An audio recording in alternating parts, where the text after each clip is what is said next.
Recently, over the last 10 years or so, we've seen a very considerable increase in interest in socialism or communism or anarchism, various anti-capitalist type approaches amongst young people and people in general.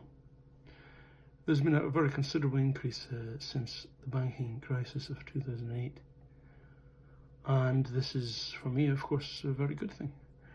But there are many people who think it's a very bad thing, and they search for explanations as to why are so many young people turning to socialism.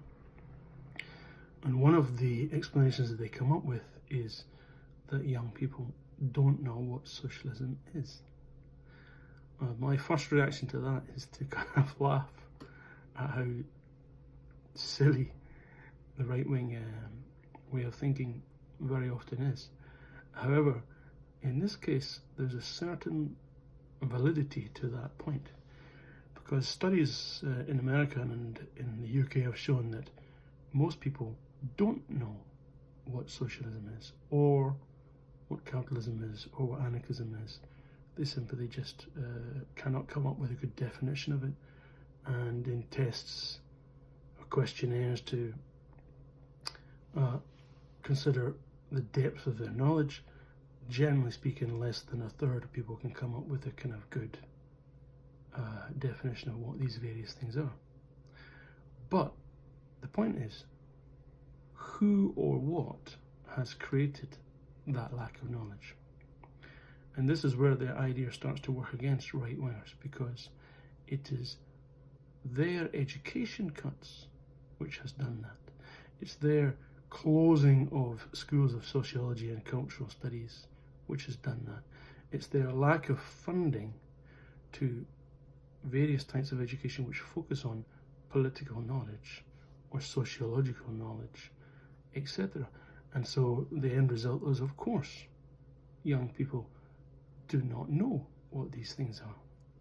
Now, the next point is that if they did, what would they decide?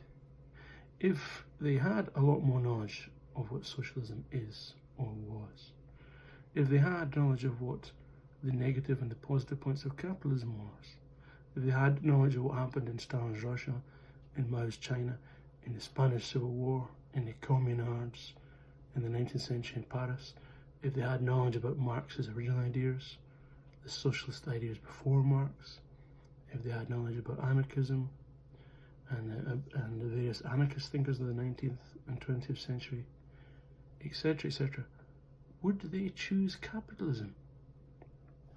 And I think this is where the right-wing idea really falls down, because the thing is, if people had a very high knowledge of these things, there's a strong chance that they would not consider capitalism to be the best option on the menu.